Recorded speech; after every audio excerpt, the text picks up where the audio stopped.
जय माता दी दोस्तों। मैं बात कर रही हूं अप्रैल माह के दूसरे सप्ताह के कुंभ राशि फल के बारे में। 6 अप्रैल से 12 अप्रैल तक का ये सप्ताह आपके लिए कैसा होने वाला है। तो देखिए, इस सप्ताह में जो 11 अप्रैल से एक युति होने वाली है उसका सबसे अधिक प्रभाव आपको अपने जीवन पर देखने को मिलेगा। अभी आपकी राशि में बुध और राहु की युति है, लेकिन 11 अप्रैल को बुध का राशि परिवर्तन मीन राशि में हो जाएगा। अब मीन राशि में सूर्य, शनि, मंगल और बुध ये 4 ग्रह मौजूद होंगे, जो कि आपकी दूसरा भाव होता है।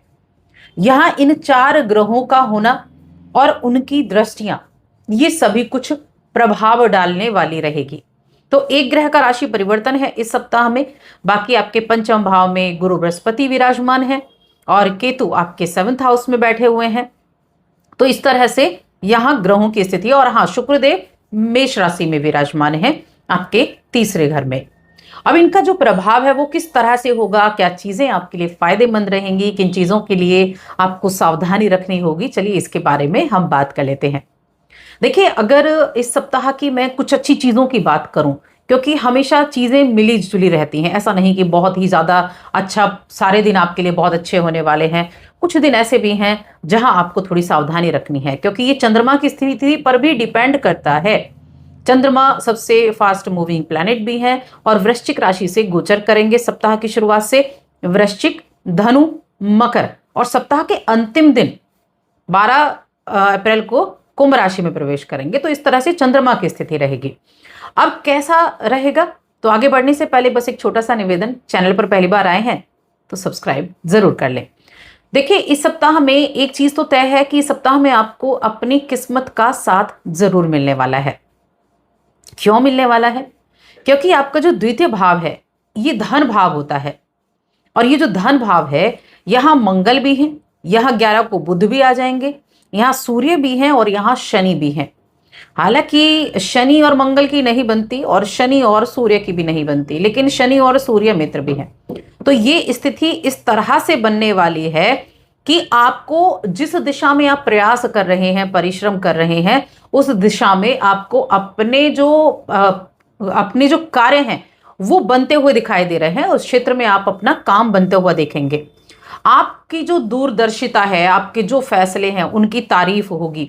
और देखिए, यहाँ जो राजनीति से जुड़े हुए जो लोग हैं उनकी अगर मैं बात करूं तो उनको भी कहीं ना कहीं कुछ प्रॉफिट देखने को जरूर मिलेगा।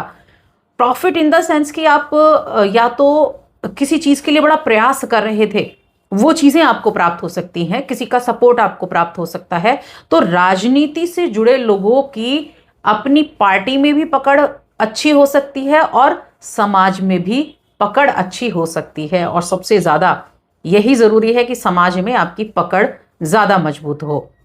आपको कोई अच्छा पद देने की जिम्मेदारी दी जा सकती है, कोई अच्छा पद दिया जा सकता है, या कोई अच्छी जिम्मेदारी आपको दी जा सकती है कि आपको अपने हिसाब से कुछ करने का मौका मिले। आप लोगों के सामने एक अच्छा चेहरा निखर कर सामने ला पाए। तो नौकरी पेशा जातकों की अगर मैं बात करूं तो देखिए, आपका जो 6 हाउस लॉर्ड है वो बनते हैं चंद्रदेव। आप चंद्रदेव तो वृश्चिक राशि और साथ में उसके बाद धनु राशि, मकर राशि, तो इन सब में प्रवेश करेंगे। तो इससे क्या होगा, नए अवसरों के खुलने की आशंका बनी हुई है कि कुछ नए अवसर आपको देखने को मिले। देखिए, जब हम बात करते हैं नए अवसर आपको देखने को मिलेंगे, किन लोगों को देखने को मिलेंगे? जो प्रयास कर रहे हैं, क्योंकि सारी चीजें प्रयास पर निर्भर हैं। क्योंकि बैठे बिठाए और लेटे लेटे तो कुछ नहीं होगा। इसीलिए जो लोग प्रयास कर रहे हैं उनके लिए नई अपॉर्चुनिटीज उनको देखने को जरूर मिलेंगी। कुछ नई चीजों को सीखने का मौका मिलेगा, कार्यक्षेत्र में कुछ नई जिम्मेदारियां मिलेंगी। इस तरह से चीजें रहेंगी। आपके कार्यक्षेत्र में जहां भी आप नौकरी करते हैं, जो आपका बिजनेस है, वहां आपको आपके किसी पुराने कार्य के द्वारा प्रशंसा आपकी हो सकती है, या फिर आपको कोई पुरस्कार वितरण किया जा सकता है, जिससे आपकी समाज में मान सम्मान बढ़े, आपके जो सहकर्मी हैं उनके बीच में एक आपकी अच्छी पहचान बने। और देखिए, प्रशंसा किसको अच्छी नहीं लगती, सबको अच्छी लगती है प्रशंसा। जब आप कोई ऐसा कार्य करते हैं ना कि आपके मन में ये रहता है कि नहीं, कोई मेरे इस कार्य की प्रशंसा करे और वो मिल जाए, तो उससे ज्यादा खुशी की बात कुछ और नहीं। तो ये आपके लिए योग बने हुए हैं कि आपको प्रशंसा मिलने वाली है। व्यवसाय करने वाले लोगों के लिए ये सप्ताह में अपने काम को आगे बढ़ाने का मौका मिलेगा। आप अपने कार्य को एक रफ्तार दे पाएंगे, कुछ अच्छी डील क्रैक कर पाएंगे। तो बिजनेस के मामले में तो मैं कहूँगी खास तौर से बहुत अच्छा होने वाला है, क्योंकि जो 7th हाउस पर दृष्टि अभी तक कई ग्रहों की चल रही थी वो खत्म हो चुकी है। बुध 11 तारीख को मीन राशि अपनी नीच की राशि में चले जाएंगे। हालांकि थोड़े एफर्ट तो ज्यादा लग सकते हैं, लेकिन फिर भी हम ओवरऑल अगर एंड की बात करें तो आपके लिए अच्छी स्थितियां बन रही हैं। आपको अच्छा लाभ प्राप्त होगा। कुछ बिजनेस से जुड़ी हुई यात्राएं भी आपको देखने को मिलेंगी। ये यात्राएं बड़ी सुखद और नए संपर्कों को बनाने वाली होंगी। नए लोगों से मिलना, नए संपर्क बनना, और ये संपर्क बड़े काम आते हैं बिजनेस में। तो करियर के मामले में काफी अच्छा ये सप्ताह है। करियर कारोबार को आगे बढ़ाने के लिए आपके मित्रों का सपोर्ट भी मिलेगा, रिश्तेदारों का सपोर्ट भी मिलेगा। सरकारी महकमे से भी, जो सरकारी विभाग से जुड़े हैं, सरकारी नौकरी करते हैं या इस तरह के काम से हैं, या फिर कोई ठेकेदारी से जुड़ा काम करते हैं, तो उनके लिए भी ठीक ठाक रहने वाला है। और यहाँ हम रिश्तों की अगर बात करें तो देखिए, रिश्तों के मामले में अगर देखें तो आपके जो एक्सप्रेशन है वो अच्छे रहेंगे, लेकिन थोड़ी वाणी कटु रह सकती है। और कटु वाणी काम के लिए भी बुरी है, रिश्तों के लिए भी बुरी है। तो वाणी पर थोड़ा ध्यान देना होगा, क्योंकि ये जो आपका 2nd हाउस है ना, जहां पर सूर्य, मंगल, शनि, बुध इनकी युति है, ये वाणी का भाव भी है। अब जहां ऐसे ग्रह बैठेंगे, कुछ मित्र हैं, कुछ शत्रु हैं, और बुध जो जिनको हम वाणी का कारक, संवाद का कारक बोलते हैं, वो खुद नीच के हो जाएंगे। तो विशेष रूप से क्या ध्यान रखना है, 11 अप्रैल से तो अपनी वाणी पर ध्यान देना है कि गुस्से में आकर कुछ ऐसे अपशब्दों का प्रयोग ना करें जिनको वापस लिया ही न जा सके, या जिनको आप निकाल कर बाद में ये पछताएं कि ऐसा मैंने क्यों ही किया।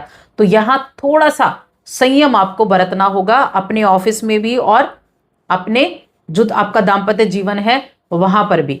ये बहुत ज्यादा जरूरी आपके लिए बन जाता है। सेहत का थोड़ा सा ध्यान रखेंगे। जो 50 अबव हैं उन लोगों को थोड़ी डाइजेशन संबंधी प्रॉब्लम हो सकती है, तो वो थोड़ा सा यहाँ ध्यान जरूर रखेंगे।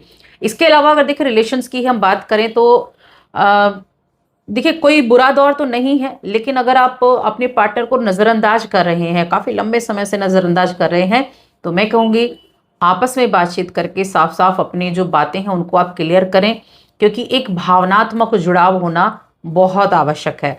अब स्टूडेंट्स की बात कर लेते हैं तो देखिए, जब हम पंचम भाव की बात करते हैं, पंचम भाव प्रेम का भी है और शिक्षा का भी है। अब ये जो शिक्षा का भाव है ना, या उच्च शिक्षा वाले लोगों के लिए मैं कहूँगी अच्छा है।